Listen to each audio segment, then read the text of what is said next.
Hey everyone, today I want to talk about how the changes and advances in technology and culture and society that have taken place and are still progressing and taking place every single year has, in my opinion, in my theory, produced very unique situations where very unique occupations can now sprout out and create wealth for individuals and whole companies. A great example of this is the entire entertainment industry. There's just some bizarre stuff out there. And then there's Ellen DeGeneres. Now, Ellen DeGeneres is a woman who I would like to meet and talk to one day. But she is someone who I felt like has had quite a interesting and fun life.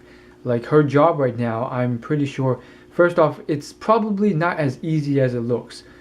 Being one of the top watched talk shows, especially in daytime, she's probably the number one talk show in daytime. But on top of that, although it looks really easy, chatting and interviewing celebrities, it probably is to her and probably very fun too. There's probably a lot of setup and work behind the scenes. But still, her life seems pretty fun and interesting, and she's obviously achieved a lot of success financially, and in many other areas of her life. She's a woman who has been able to bring together health, happiness, community, and not be swarmed by all the other side effects that come with fame, like the paparazzi, uh, losing yourself to drugs, choosing the wrong things to chase after, losing happiness, all this stuff. She has, at least from my perspective, from what I know of her, been able to do all this, which is very admirable. Now, having said that, I do think that there is a element of luck involved. Had she been born 50 years earlier, maybe even 25 years earlier, I do not think the technology, in terms of television production, but more so importantly, cultural acceptance, had come about for her to do any of the stuff that she has been able to accomplish now. Um, Anything regarding homosexuality, um, even nowadays, is very much reacted against negatively in many populations. And on top of that, if you just go back 10, 20 years, let alone 50, 100, 1,000 years, that stuff, if even uttered, could get you killed or tortured.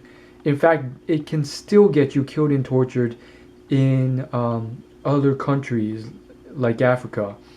Um, well, Africa's not a country. Africa's like a whole continent, but countries in Africa. And I think it's a very, very relevant thing. And I learned about this through a documentary a few years ago. And I feel like if Ellen ever watched this, I don't think she's aware of it.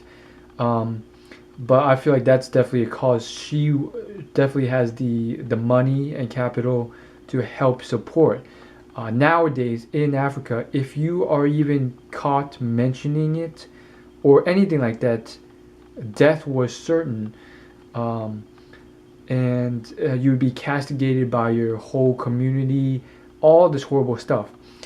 Um, and so, there's a lot of scientific evidence still going about it, figuring out whether it is something that you're naturally born with or something that's chosen. And there's a lot of people going both ways, but there is a lot of evidence coming from science saying that it is something that's naturally that you're born with, and you have no choice in the matter. I'm definitely on this side because being born to be naturally straight and attracted to the opposite gender seems to be a very it's a very distinct, detailed, specific thing. You're not born attracted to trees or born attracted to cows or pigs. Some people are, but that's another story. And so for that amount of detail and specificity, without you making a conscious choice any time in your life, I've had crushes since childhood. That sort of thing, I feel like has to be pre-programmed in detail genetically. But again, that's just my theory. Anyhow, Ellen is someone I want to meet one day, and I feel like definitely she's very fortunate in a lot of ways to have grown up with all this technology that enabled her to do something called a talk show that was not invented for most of civilization. Had she been born any other time, she definitely wouldn't have done as well. And again, it all points to an element of luck involved in this whole thing, which also begs the somewhat eerie question of, well, that probably also implies that there's tons and tons of people who may have been superstars in their own right, geniuses, maybe in the distant future or the distant past, if they were born in the right place and time and setting and family and culture with the right technology and the right connections and all this other stuff. But again, there's a lot of what ifs. So I think definitely for everyone who's been fortunate, there should be a element of gratitude and thankfulness in their accomplishments, and acknowledging that not 100% of what you've done or accomplished comes from everything that you've done. You may have done a whole hell of a lot, but that does not mean that everything is just you work for it. Some of it has to do with what country you were born into out of the thousands of countries, or what socioeconomic class, or what time period you were born into. Ellen being born when she is was just ideal. Right towards the end of Oprah's exiting her talk show, and right when people needed her. So I felt I wanted to do some research on the whole thing because being a talk show host just seems like a very fun job.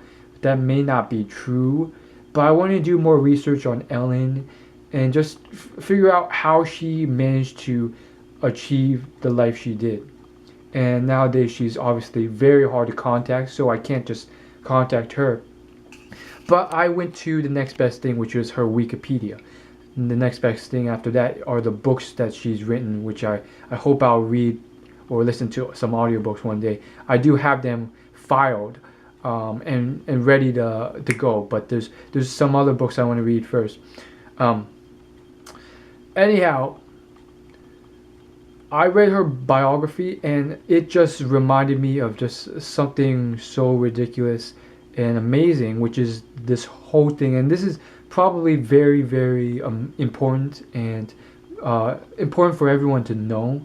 And it's something I probably should have put at the start of this video, but it's so amazing. And it's that after reading a lot of biographies on Wikipedia and articles and books, mainly through Wikipedia though, of successful people or just people who have done a lot and made a lot of impact in their lives to society or to a lot of people and done a lot of good, I found that when you read their biographies, they have had very long lives with all sorts of twists and turns, and oftentimes a lot of odd jobs. Now, it isn't always the case, but for Ellen DeGeneres, she is one of the many that this has been the case. I read her biography, and right after starting the University of I think it was New Orleans, she dropped out or left after the first semester and went through a whole bunch of odd jobs, from J.C. Penney to clerk to wall painter to hostess at TGI Fridays. All this random stuff that you would have never expected her to do. And I think it's a very humbling experience when you sort of read this over and over. You realize that first off, it's okay if you don't have it all figured out. Um, Ellen was someone who, just by her personality, she enjoyed life as she went along with it.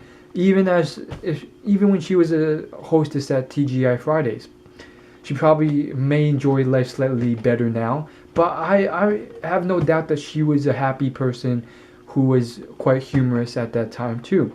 Maybe not as humorous as she is now, given all the uh, skills she's developed in the art of comedy, but still amazing nonetheless. So one thing that Steve Jobs said in his commencement speech was that the dots are very hard to connect looking forward, but it all makes sense looking backwards. And he was talking about jobs and finding your calling or your passion and all this stuff.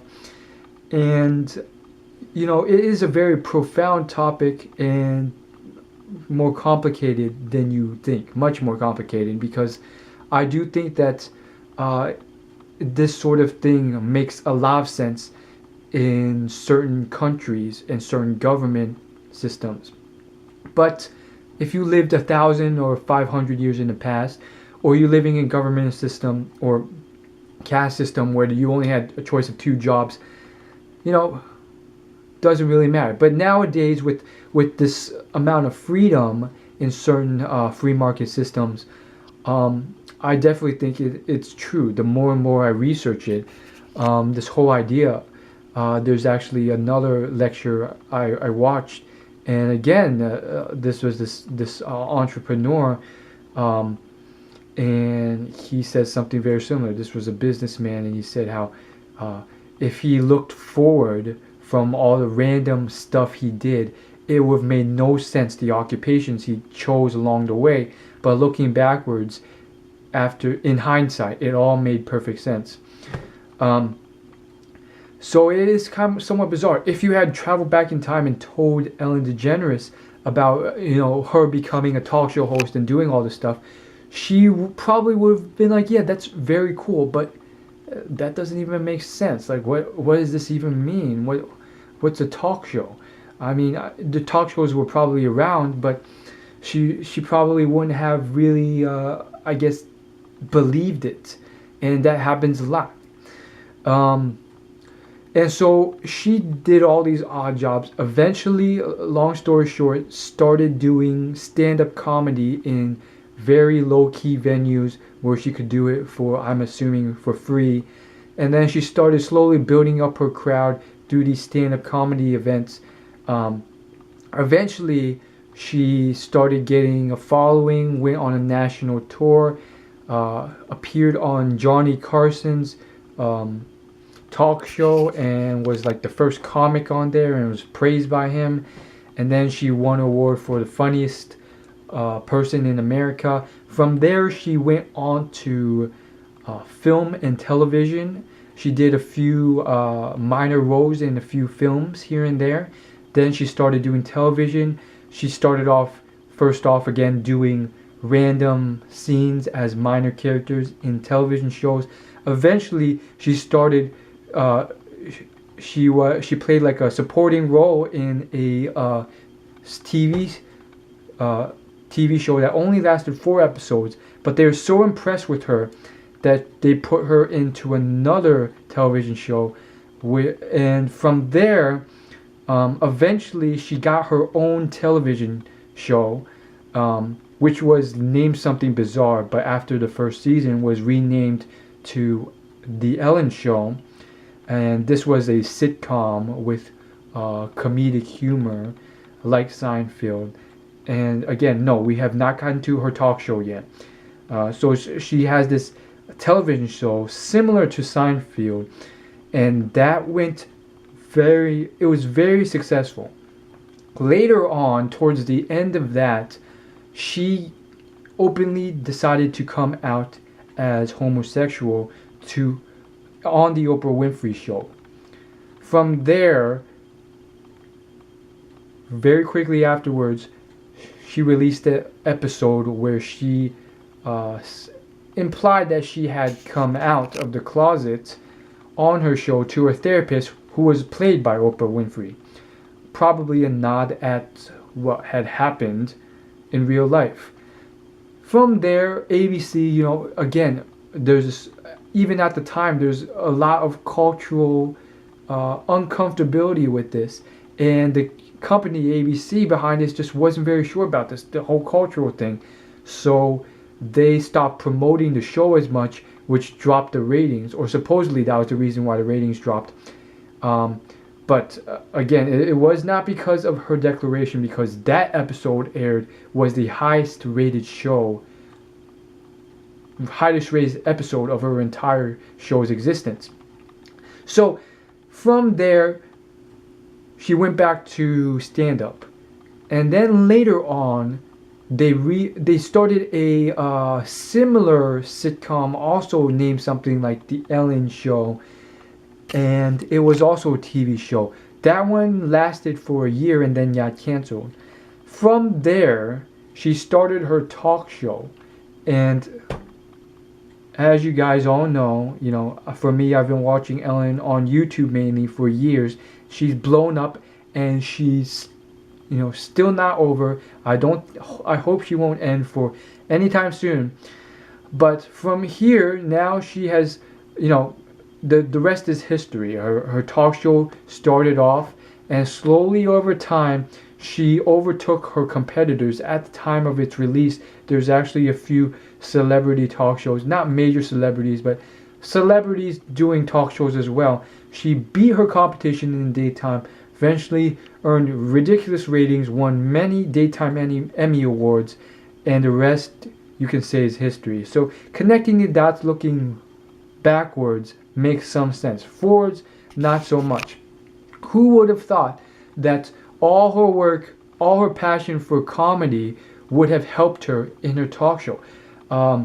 Defining why she's so successful as a talk show host, I think some of it's just intangible. Like, it's like a talk show host skill is not something as singular or quantitatively defined as something like chess or sports, in terms of something where you just grind at the skill and get better and better. Even sports, once you get to the advanced levels, it gets very intangible because there's all these small detailed things that are too complicated and somewhat part of just natural flow and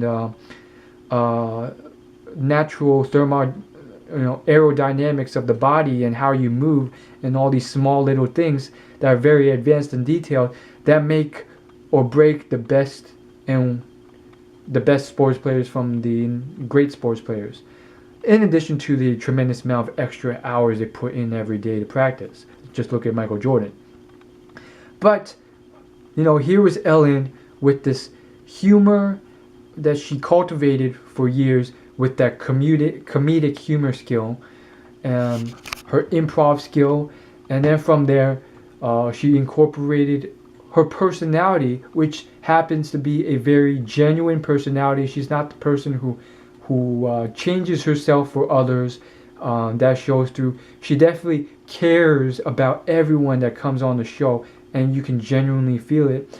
And again, there's also elements of a little bit of luck in the fact that the type of girl she is, Caucasian, the way she talks, her American accent, it all just correlates psychologically with a lot of the viewing audience, who develops a level of camaraderie with her because she talks the same, she acts the same, she looks very similar to them.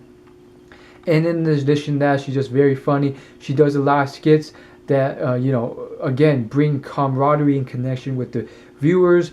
And she's a great interviewer, in my opinion. She has tremendous social skill beyond what you can even imagine. And I don't think even herself really realizes this. Some of it's just intuitive, and I feel like she's naturally getting better over the years. Maybe plateaued once in a while.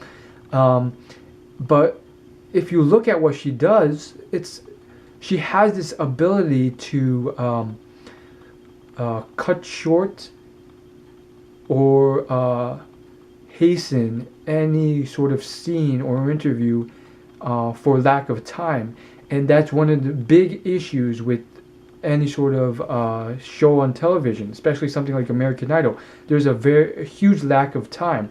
And I've seen other hosts like Ryan Seacrest who have a lot of social tact as well, but they haven't, they've had trouble dealing with it when there's a lack of time.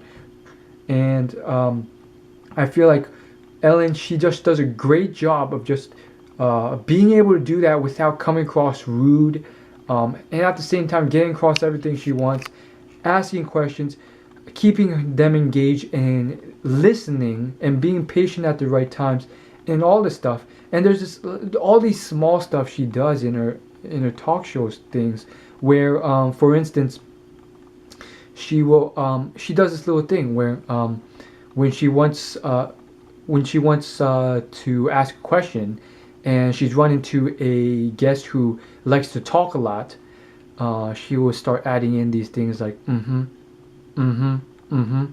And after saying that a few times, all of a sudden, as soon as you pause slightly, it gives her the opening to ask a question, and then very quickly, with great social tact, transition that into a statement, and then transition that into, we'll be back after a commercial break, or just something that very easily, ends the interview without coming across rude. And in addition to that, she uses humor just so well. A little bit of awkward humor, a little bit of her own flavor of humor to just ease everything across. Make sure that she's very empathetic, listens, and doesn't come across rude at all. And I think one of the best things about her is, and again, a little bit of it is because her staff probably chooses who comes on the show. But even that, saying that, out of the numerous seasons she's had, I don't think even one person's come on the show and really had a bad experience with her and walked away or came on the show hating her, disliking her, getting into arguments with her, feeling offended or anything like that. And you can't really say that about other people in other talk shows. Most of them do a very darn good job, but sometimes for a lot of them they run into awkward situations, weird situations where it just doesn't look that great, or they're frustrated or angry, or they don't like this person, or they got offended, or it came off rude. And Ellen is just that sort of empathetic, great person. And I feel like all these talk show hosts really, they have a great amount of natural talent for social skill and social tact. And again, that's just Ellen DeGeneres. Let's talk about Jimmy Fallon another day. And maybe Jimmy Kimmel too. So that's all I really want to say about Ellen in a nutshell. As always, like, favorite, comment, subscribe. And again, it just shows how amazing the world is that someone can be so successful through this level of just entertaining other people and spreading positivity. As always, like, favorite, comment, subscribe. And I think I've lost my voice from talking so much.